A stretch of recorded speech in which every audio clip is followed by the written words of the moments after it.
श्री कृष्ण लीला अध्यात्म की सबसे प्रसिद्ध कथाओं में से एक है। कृष्ण को लोग बिल्कुल अलग अलग रूपों में देखते थे।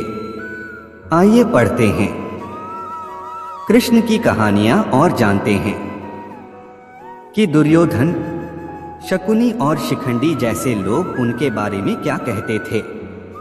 साथ ही जानते हैं उनकी कुछ लीलाएं। कृष्ण एक बहुत नटखट बच्चे हैं। वे एक बांसुरी वादक हैं और बहुत अच्छा नाचते भी हैं। वे अपने दुश्मनों के लिए भयंकर योद्धा हैं। कृष्ण एक ऐसे अवतार हैं जिनसे प्रेम करने वाले हर घर में मौजूद हैं। वे एक चतुर राजनेता और महायोगी भी हैं। वो एक सज्जन पुरुष हैं और ऐसे अवतार हैं जो जीवन के हर रंग को अपने भीतर समाये हुए हैं।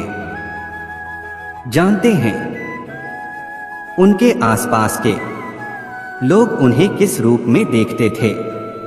कृष्ण को अलग अलग लोगों ने अलग अलग तरीकों से देखा और अनुभव किया है। इसे समझने के लिए दुर्योधन का उदाहरण लेते हैं। वह अपनी पूरी जिंदगी एक खास तरह की स्थितियों से घिरा रहा। इतिहास उसे एक ऐसे शख्स की तरह देखता है जो बहुत ही गुस्सैल, लालची और असुरक्षित था। वह हमेशा सबसे ईर्ष्या करता रहा और सबका बुरा चाहता रहा। अपनी ईर्ष्या और लालच में उसने जो भी काम किए वे उसके और उसके कुल के विनाश की वजह बन गए। ऐसा दुर्योधन कृष्ण के बारे में कहता है।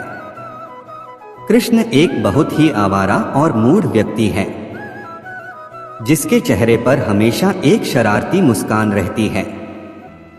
वह खा सकता है, पी सकता है, गा सकता है, प्रेम कर सकता है, झगड़ा कर सकता है। बड़े उम्र की महिलाओं के साथ वह गप्पे मार सकता है और छोटे बच्चों के साथ खेल भी सकता है। ऐसे में कौन कहता है कि वह ईश्वर है। महाभारत का ही एक और चरित्र है शकुनी। शकुनी को कपट और धोखेबाजी का प्रतीक माना जाता है। वह कहता है, अगर हम मान लें कि वह भगवान है तो इससे क्या फर्क पड़ता है। आखिर भगवान कर क्या सकता है। भगवान बस अपने उन भक्तों को खुश कर सकता है जो उसकी पूजा करते हैं और उसे प्रसन्न रखते हैं। होने दो उसे भगवान, लेकिन मैं तो उसे बिल्कुल पसंद नहीं करता।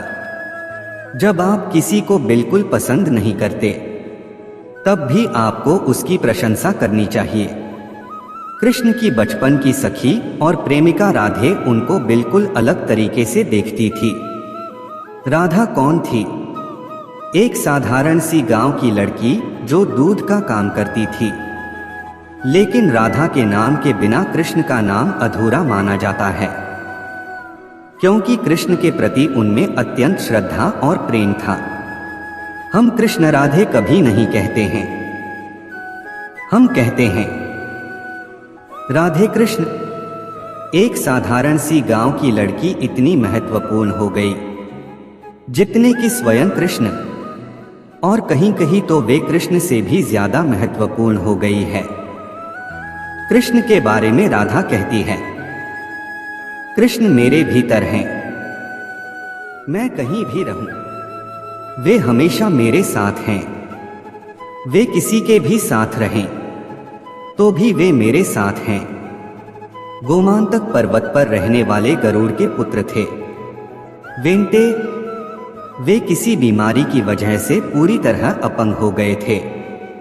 जब वे कृष्ण से मिले तो उनकी बीमारी पूरी तरह ठीक हो गई और वे अपने दम पर चलने लगे। वे कहते हैं, मेरे लिए तो कृष्ण भगवान हैं। कृष्ण के चाचा अक्रूर एक बुद्धिमान और सज्जन पुरुष थे। उन्होंने कृष्ण के बारे में अपनी सोच को इस तरह बताया है, इस युवा बालक को देखकर मुझे लगता है मानो सूर्य, चंद्र, तारे सब कुछ उसके चारों तरफ चक्कर काट रहे हों। जब वो बोलता है तो ऐसा लगता है मानो कोई शाश्वत और अविनाशी आवाज सुनाई दे रही हो। अगर इस संसार में आशा नाम की कोई चीज है तो वह स्वयं कृष्ण ही है। शिखंडी के बारे में तो हम सभी जानते हैं कि उसकी स्थितियां कुछ अलग तरह की थीं। बचपन से ही उन्हें काफी सताया गया था। उनकी सुनिए, वैसे तो कृष्ण ने मुझे उम्मीद की कोई किरण नहीं दिखाई है, लेकिन वह जहां भी होते हैं आशा की एक लहर चलती है जो सबको छूती है और सबका जीवन बदल देती है। वसुदेव ने अपने 8वें पुत्र को नंद और यशोदा की पुत्री के स्थान पर रख दिया और उस नन्ही बच्ची को लेकर वापस आ गए। जब कंस वहां पहुंचा तो वसुदेव और देवकी ने उसे कहा, इसे छोड़ दो, ये तो लड़की है।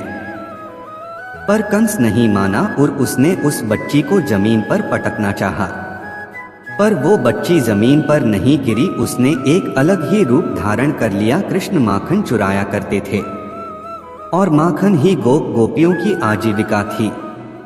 ऐसे में वे कृष्ण की मां से शिकायत करती थीं, पर कृष्ण मासूम बनकर उन्हें फिर से मना लेते थे। पूरा वीडियो देखने के लिए दिल की गहराई से शुक्रिया, धन्यवाद।